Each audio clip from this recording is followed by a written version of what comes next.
Apakah tiga jenis income yang anda kena consider dan anda kena tahu exactly apa jenis income yang apa supaya bila kita buat bisnes terutamanya dalam keadaan pencabar sekarang ni, kita boleh plan supaya bisnes kita ni boleh support kita. Bisnes ni boleh support kita dalam keadaan kita sibuk ataupun dalam keadaan kita senang.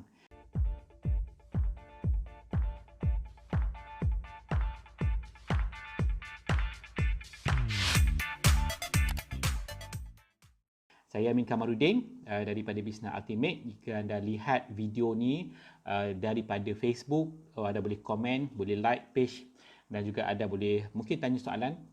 Ataupun kalau anda lihat video ni daripada YouTube, okay, anda pun boleh berikan komen. Say hi. Kalau anda tengok daripada live Facebook, boleh mungkin kenakan nama dan daripada mana. Jadi saya tak nak ambil benda ni adalah sharing saya ni tak lama. Simple saja supaya saya nak bagi faham tentang tiga jenis income ni, supaya kita bila kita pilih bisnes, kita pilih sesuatu benda yang kita buat untuk kita dapatkan income, kita pilih benda yang kata lebih sistem yang lebih baik ataupun jenis income yang lebih membantu kita. Okey, ada tiga jenis. Yang pertama ialah linear income. Linear income. Linear income ni income yang kita dapat daripada hasil daripada kita trade masa. Kita trade masa, maksudnya contoh macam kita kerja. Kalau kita tak kerja, kalau kita kerja 8 jam, kita akan dapat gaji katalah 5,000 ataupun 4,000. Okay, ataupun orang senior 8,000, 10,000, 15,000. Bila the moment kita stop kerja, maka income tak ada. 3 hari tak datang kerja, by pejabat buruh punya peraturan, boleh diberhentikan. So ini adalah salah satu sumber dalam bentuk linear income. Dan bukan saja kerja makan gaji sahaja, tetapi juga bisnes. Bisnes banyak juga bisnes yang adalah berbentuk linear income. Contohnya, kalau kita tak buka gerai, kalau kita sendiri tak buka gerai hari itu, maka income tak masuk. Kalau kita tak buka kedai hari itu, income tak masuk. Kalau kita tak berniaga hari itu, income tak masuk. Kita perlu bagi masa kita. Jadi kalau kita nak lebih, contoh macam kerja, kalau kita nak lebih daripada 5,000 sebulan, kita nak 7,000 sebulan, kita kena bagi lebih masa. 8 jam mungkin kena bagi 10 ataupun 12 jam. Sama dengan bisnes, kita kena buka kedai lebih lama, barulah kita akan dapat income. Dan dari sudut bisnes juga, kita boleh tengok juga dari sudut dapat customer baru. Bila kita dapat customer baru kita dapat income. Kalau tak ada customer baru, langsung tak ada income. Ini adalah contoh linear income. Limit, maksudnya kekangan untuk income yang jenis macam ni ialah masa. Contohnya bila kita tak sihat, bila kita ada kerja lain, kita tak boleh nak bagi masa kita pada bisnes, maka bila masa tidak berjalan dalam bisnes tu, income tak ada. Dia akan putus bila mana masa itu putus. Okey, dalam contoh macam dalam bab saya, so kadang-kadang memang sebab saya buat bisnes ni salah satu untuk diwariskan kepada family, kepada anak-anak. So, bila saya tak ada nanti, tetapi income masih boleh berjalan. So, tapi kalau linear income, sama macam kita berhenti kerja. Kita berhenti kerja ataupun kita mati, na'udzubillah kan, income itu stop kat situ je lah. Okey, harap faham So, pertama ialah linear income. Yang kedua ialah residual income. Apa maksud residual income ni? Okey, residual income ialah income yang datang daripada kerja kita yang sekali. Kita jual sekali, lepas tu kita dapat lagi dan lagi. Kita buat bisnes tu sekali, kita dapat lagi dan lagi. Contohnya, saya baca buku ni ditulis oleh KCC. KCC ni tajuk dia ialah Leveraging Your Time to Create Wealth. Okey, antara apa yang di-share dalam residual income ni, yang kita kena faham, kalau kita tak nak kerja sampai mati, kita tak nak menjual sampai bila-bila, kita kena faham type yang kedua ni, iaitu residual income ni. Okey, dia kata first time saja kita buat aktiviti tu, aktiviti jualan, marketing kan. Lepas tu pada second time dia kata anda mungkin hanya perlu spend sedikit masa ataupun tak ada masa langsung untuk dapatkan income yang seterusnya daripada orang yang sama.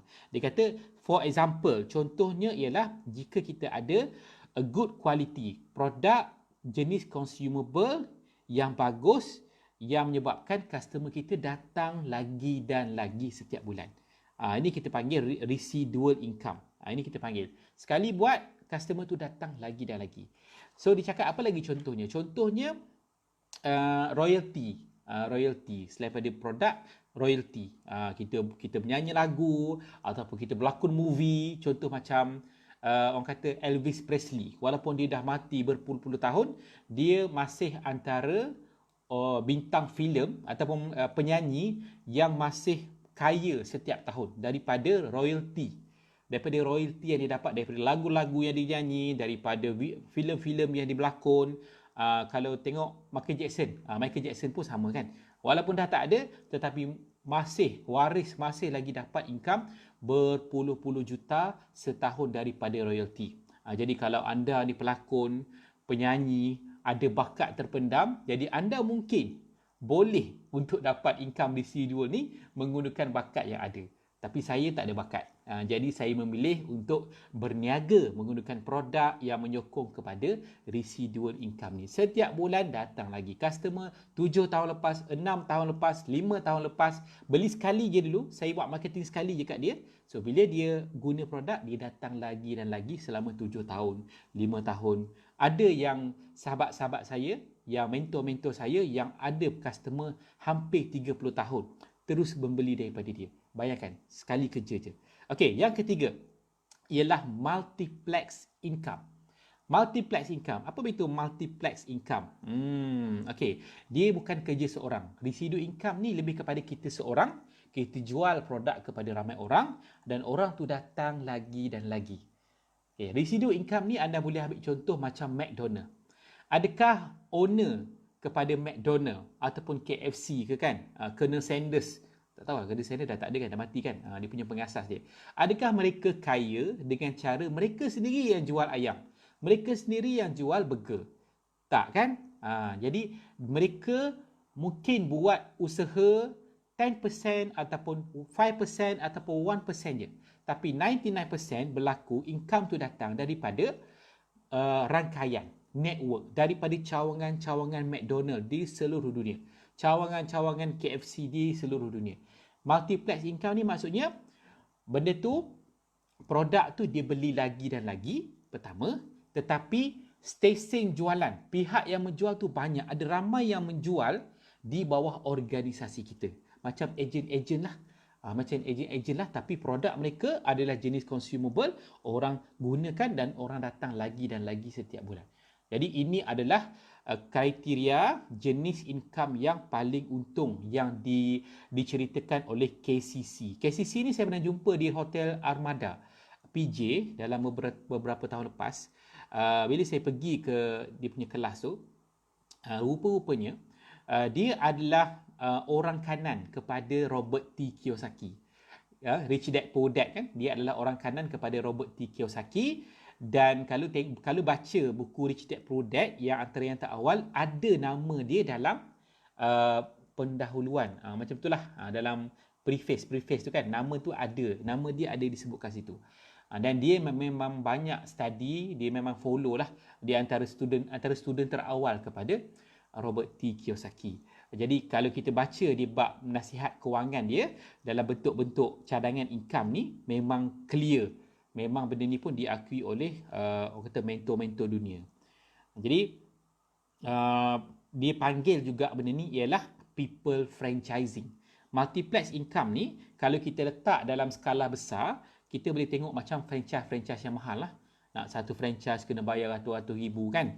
Tapi di peringkat yang kita pun sendiri boleh ada multiplex income ni dengan cara kita people franchising. Contohnya ialah, saya sukalah nak share, contoh dalam bisnes saya buat ni ialah network marketing. Setiap ejen yang sign up dengan kita, mereka percaya dengan produk, mereka trust the produk dan mereka juga buat selling, jualan produk-produk yang kita panggil highly consumable dan berkualiti. Consumer habis setiap bulan, berkualiti, menyebabkan pelanggan datang lagi dan lagi. Bayangkan kita ada 10. Setiap ejen-ejen tu ada 30 ataupun kata 100 pengguna yang datang lagi setiap bulan. Ini kita panggil multiplex income. Dan mereka boleh lagi rekrut ramai orang, okay, dengan cara berkongsi peluang dan juga berkongsi peluang kesihatan. So produk macam tu, sistem macam tu. So itulah saya nak share. Ada 3 jenis type of income. Kita kena check kita duduk income yang mana. Kalau kita nak rehat nanti, mungkin kita tak nak duduk di linear income. Kalau anda nak duduk dalam linear income, itu keputusan anda. Saya respect, itu pilihan masing-masing. Tapi saya duduk dalam second, iaitu residual income dan multiplex income. Menyebabkan saya boleh work from home. Saya tak perlu sewa kedai, saya tak perlu hire staff, tapi saya boleh dapat multiplex income, alhamdulillah, bertahun-tahun. Jadi sekiranya ada soalan, ada komen, boleh komen kat bawah. Kalau tengok daripada YouTube, boleh subscribe channel saya, boleh tanya soalan. Saya suka untuk berbincang. Dan itu saja. Sekiranya berminat, so daripada YouTube anda boleh check link-link di bahagian bawah untuk hubungi saya. Itu saja. Terima kasih sebab beri masa untuk tengok ni. Saya hargai. Jumpa dah di video yang seterusnya.